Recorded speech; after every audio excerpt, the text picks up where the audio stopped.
할렐루야, 반갑습니다. 오늘도 리딩 지저스 매일 묵상 함께 시작하겠습니다. 하나님께서 말씀 가운데 은혜 주시기를 소망합니다. 자, 오늘부터는 우리 시편 말씀을 함께 나누게 될 텐데요. 이 시편은요, 배경과 저자와 그 시대가 각각 다 다르지만 하나님의 임재와 하나님의 교제가 충만하게 기록되어 있는 부분입니다. 자, 하나님은 모든 것을 초월해서 함께 하시는 분, 우리 그러한 하나님을 만날 수가 있어요. 자, 오늘 말씀은 시편 1편 말씀인데요. 1절 말씀을 함께 보도록 하겠습니다. 복 있는 사람은 악인들의 꾀를 따르지 아니하며 죄인들의 길에 서지 아니하며 오만한 자들의 자리에 앉지 아니하고. 우리는 복을 참 좋아합니다. 중국 사람들도 복을 좋아하죠. 그래서 명절이 되면 중국 한자인 이 복자, 이것을 거꾸로 돌려서 대문에 붙입니다. 복이 쏟아져서 집에 가득하라라는 의미를 가지고 있는데요. 이 세상의 복과 성경이 말하는 복은요, 그 시작점부터 다릅니다. 성경에서 말하는 복의 시작은 바로 하나님입니다. 하나님께서 제시해 주신 그 삶의 길을 똑바로 걸어가는 것, 이것이 바로 복이다라고 말씀을 하고 있어요. 이 짧은 6구절의 말씀은요, 신구약 성경 66권이 담고 있는 가장 중요한 주제를 알려줍니다. 하나님의 백성이 되어서 하나님의 말씀을 가까이 하고 그 가르침을 따라서 순종하며 살아가는 사람은요, 복된 삶을 살게 될 것이고, 또 하나님을 떠나서 살아가는 사람은 죄인의 삶을 살게 될 것이다 라고 오늘 말씀하고 있는 거예요. 우리는 항상 어떤 길을 걸어가야 할지 많은 고민을 하며 살아갑니다. 시편 기자는 그 방향을 분명하게 오늘 제시해 주고 있는 것이죠. 시편 1편 말씀은 의인이 걸어야 할 길을 악인의 길과 비교해서 알려주고 있습니다. 복 있는 사람은 따르지 않고 서지 않고 그 자리에 앉지도 않습니다.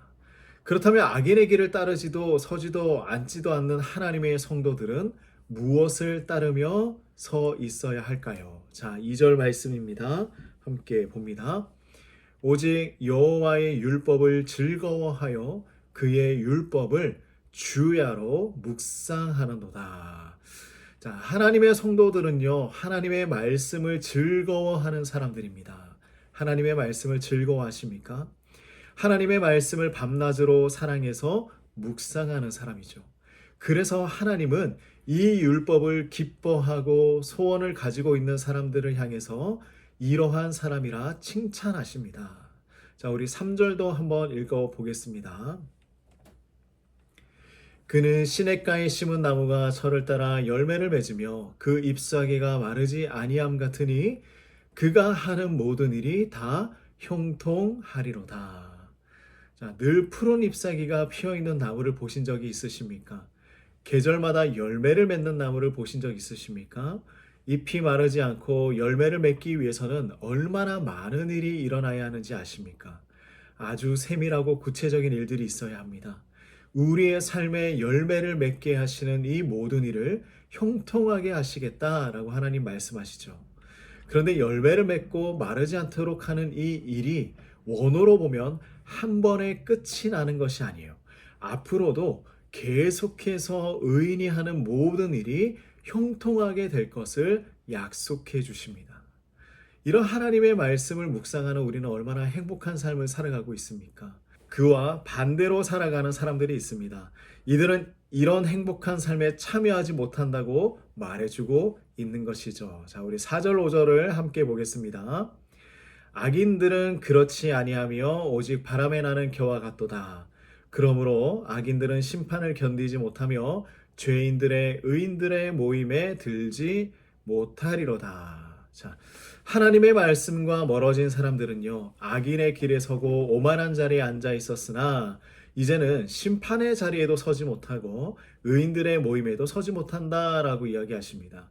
그들은 바람에 날리는 겨와 같다고 이야기하시죠. 여기나 저기나 아무런 쓰임을 받지 못하는 존재가 되고 말았습니다. 하나님의 말씀을 따르는 것과 하나님의 말씀을 따르지 않는 것의 차이는 이렇게 큰 것입니다. 하나님은 다시 다음 말씀을 통하여서 한 번 더 정확하게 말씀을 해주시는데요. 자, 6절 말씀 보겠습니다. 무릇 의인들의 길은 여호와께서 인정하시나 악인들의 길은 망하리로다.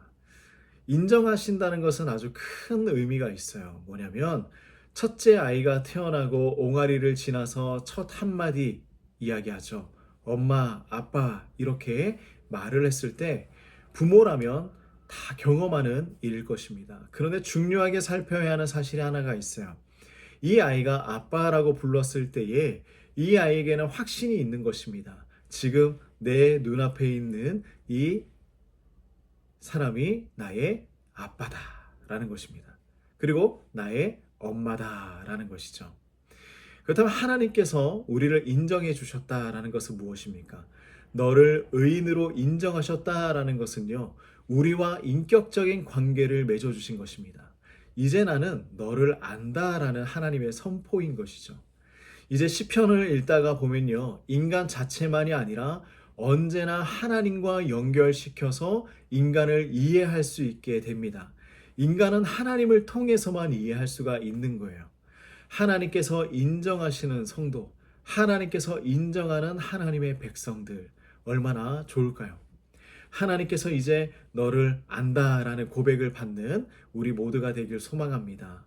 이것은 하나님의 말씀을 밤낮으로 묵상하고 사랑하는 마음이 있을 때 일어나는 일이라는 것이죠. 우리 모두 하나님의 말씀 가운데 밤낮으로 묵상하며 하나님의 말씀 앞에 서는 우리 모두가 되길 소망합니다. 하나님께서 우리에게 놀라운 복을 허락해 주실 것입니다. 기도하겠습니다.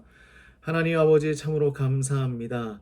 우리를 의인으로 여겨주시고 또한 하나님의 사람으로 하나님의 백성으로 우리를 인정해 주셔서 감사합니다.